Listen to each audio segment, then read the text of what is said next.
thanks for introducing me. As you already said, I'm here to talk about narratives, participation in social media, and I'm trying to fill these three, big, broad terms with a little bit of life out of my perspective on them.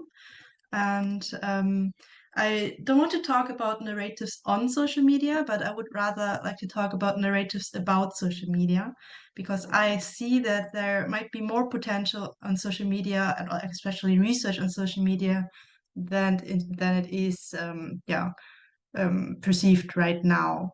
So if I give you the sentence, cutting social media use to 30 minutes per day results in when I researched about social media, the usual the usual way to finish that sentence would be results in something good. The less social media use, the better our mental health, the better our body image, or etc., etc. So social media is perceived in a certain way that, for example, produces headlines like less social media use is healthier, or cutting social media use to 30 minutes per day found significantly reduce anxiety and loneliness, or limiting social media use boosts mental health.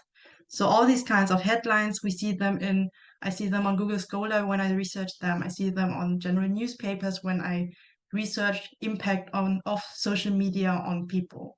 So basically it says the more we use social media and the longer we use social media, it usually correlates with some kind of outcome that is defined in different studies. And I don't think that I don't necessarily think that those results are all false or something like that, but I feel like they are very, very oversimplified in the way that we perceive social media.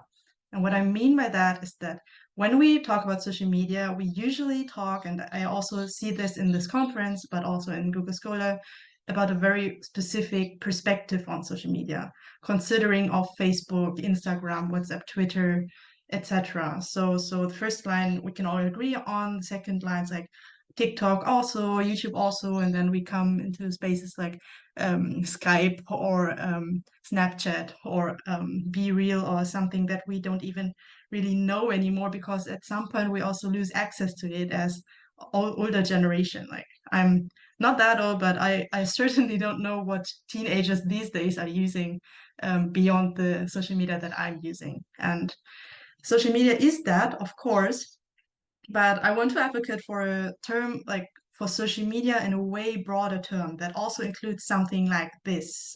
So basically, any kind of digital medium that allows people in whatever way to connect and interact socially. So what you see here is some kind of a mix of games, for example, World of Warcraft, League of Legends, Minecraft, Fortnite, and in the middle you see a game that's called Audition Online, which I excessively participated at as a teenager. So between the age of 12 to 17, I think there were days I certainly spent like 8 hours, 9 hours a day on that platform.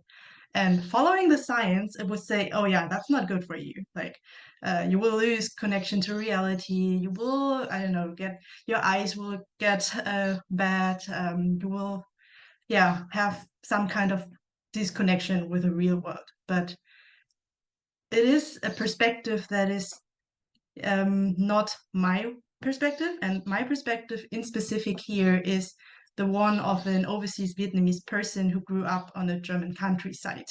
And what you don't see on the on the surface when you look at this game, and especially not as a outside researcher, who, if they know that game, it's already a good point. But you can't see that the majority of the people participating in this game are also overseas Vietnamese in Germany.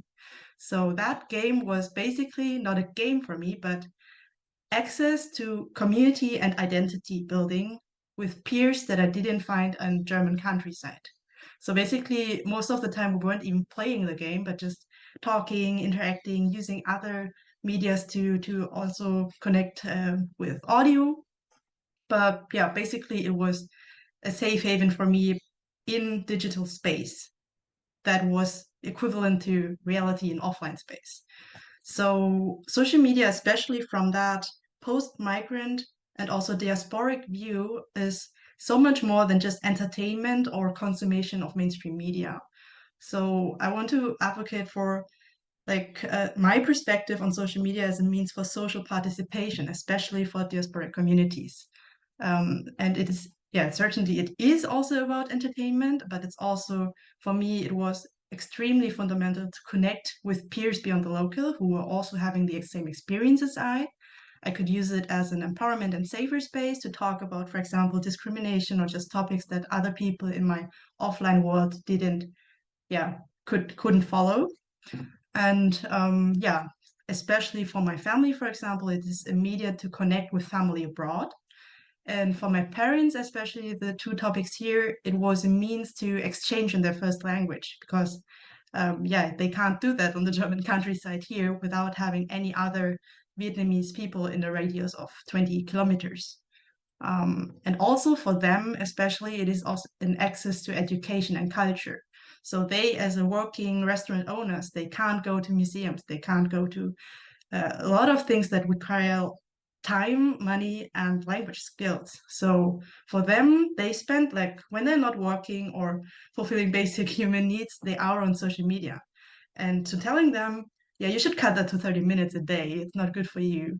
It's ridiculous because it's such a narrow perspective on social media, especially from that post-migrant perspective. So whenever I see them on social media, they're interacting with peers, they're living a social, active life there. And I think it is necessary to be more specific when we talk about social media and to first accept that social media is a legitimate and complex sphere of life, as is the offline world. So I also, for example, I don't support terms like real world or digital world, but it's rather like an offline or online world or just a digital and material world. So there are plenty of other words that we can use to talk about social media without putting it on a level of unreal world, because it is, especially from the perspective of post-digitality. So it is complex and it is equivalent to saying going outside more than 30 minutes a day is not good for or good for your mental health. It just depends on which platform are you going, who is going on which platform, and how are they using that platform in specific. So I really wish that especially science, but also society, they look at social media and this complexity. And when we research it, we use more than just two variables as in frequency and duration and see what happens afterwards. And ask ourselves the question, what are we actually talking about and what do we want to find out, and can we really do that by what we're doing? So that's like the narrative that I want to have when talking about social media. And that's the part for narratives about social media. And the last third of the presentation, I want to talk about some, yeah, just thoughts that I have on social media in correlation to solidarity and which ways I think there are to show solidarity, and some, yeah, just some considerations and also open questions that we can happily discuss in the group later, because yeah, it's just some reflections that I had when I was thinking about how I could fill those words with life. So first, when I talk about solidarity, I want to define it in this context as an act of using one's own resources and capital to make a positive change for other, mostly marginalized people and groups. And it's not to be, yeah, to be misunderstood as the mere giving of attention. But for me, it's a very yeah, pragmatic way of saying, okay, solidarity has to come with a certain change for people that are not in my group that I identify with.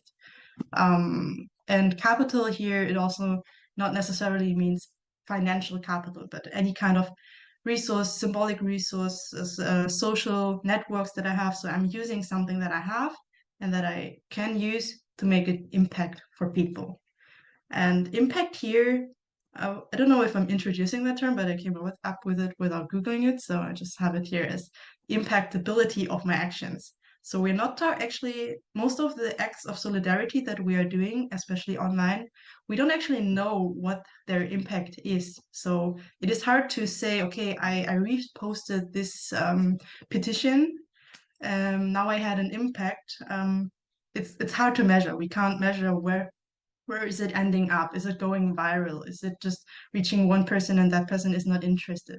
So it's hard to talk about impact. So instead, I want to talk about the potential impactability of my action. So to to see if we are planning to be like to show solidarity or to act in solidarity online, to ask ourselves certain questions, to yeah, maybe evaluate how actually could my potential action have an impact on people's life. And for that, I have a couple of yeah, reflection questions, which we can talk about later also. So first, asking ourselves, who is actually the audience that I want to reach online by or offline also by my actions? And are they actually able to like, do I actually reach those people who should read and see it? If I am trying to convince right-wing populists to not vote the AfD party in Germany, but my feed is just consisting of other friends who I know that they are left politic orientated, then does it really help if I post something to convince people to not vote them? It's different when I have another account where I know, okay, I potential audience is also reading that. It can also be switched to any other audience. So basically, who do I want to reach, and do I actually reach them in my own network? And also, am I treating the people I'm acting in solidarity with for like as equals? Or am I using narratives of saviorism or pityness or yeah, in any framing that I am using in my acts of solidarity? Also, what we often forget, I think, in social media, what I observe at least, it is could it possibly hurt or trigger or harm anyone when I am posting, for example, pictures of war, when I post pictures of refugees hiding in forests or being killed on boats, etc. So I want to maybe show, hey, look at that. This world sucks. I want to solidarize with it. But do I, for example, use content warnings? Do I use trigger warnings for people when I know I have refugee friends or people with migrant background uh, own uh, in my own network? How can I protect them also while showing solidarity? And ultimately, ultimately asking ourselves the question: will my effort make anyone, especially the audience group, feel like, if the audience group is the people who I want to show solidarity with, will it make anyone feel and be more seen, understood, or safe? So, and if it doesn't, why am I doing the act that I'm doing right now? Um, and last question also, who is profiting from my acts of solidarity? Is it the group that I want to show solidarity with, or is it, for example, the company I'm working with, especially thinking, for example, about rainbow flags in profiles during Pride Month, or any kind of filter that you put on your profile picture? What's the actual profit from it for whom? And I'm not necessarily saying that I cannot profit from act of solidarity, but if it's exclusively me, it's not solidarity. Um, and we need to think about what we do with the profit when it comes to us. So basically, I have some ideas of how solidarity could work, not necessarily in every context, but basically what I have here underneath in these points is that solidarity is work, and it usually comes with work and sacrifices to a certain extent. It is mostly about power sharing and using your own resources for people who you don't identify with usually, but you still feel connected to them and you still want to have a world where they are like treated as equals and you're wanting to create that world. And yeah, just like advocating for the basic thing of always listening to the people that you're showing solidarity with. So not to talk about them, but to talk with them and ask them, hey, what do you actually need from me to feel seen, understood, or safe? And how can I do that and create that also in the digital world? So just some ideas that I came up with spontaneously, for example, using the pronouns in your profile picture. Um, it has an impactability, like not a direct financial one, for example, but it could help other people who identify as trans or non-binary to feel more safe to share their pronouns on the profile without feeling outcalled already, or yeah, exposed for other people. You could share useful knowledge and resources that other people can use in order to have discussions or yeah, for the next family dinner. You could participate at donations or petitions, and yeah, even like the petitions, they don't even require financial resources, but just like time and energy, but also not only sharing them, but also thinking about like participating in them if it's possible, and also how you can share it to have people to motivate to also participate at that. Because what I also see is like people are sharing and sharing and sharing, but nobody actually participating in them. So we need to think about how we can actually make use of these means of yeah, showing solidarity. Also, the more public your content in your network and the broader your content is, I think there is also the responsibility to ask ourselves, okay, how could we make our content barrier free or more barrier free, especially from audio and visual point of view. Then in general, like the conscious use of language, and the very practical one to, if we see someone in our own network uh, who is posting problematic content or who is doing hate speech, or in the public comment section, also see how many resources we have to comment or report these actions, to also like help other people to act in solidarity with. So these are the thoughts that I had on the topics.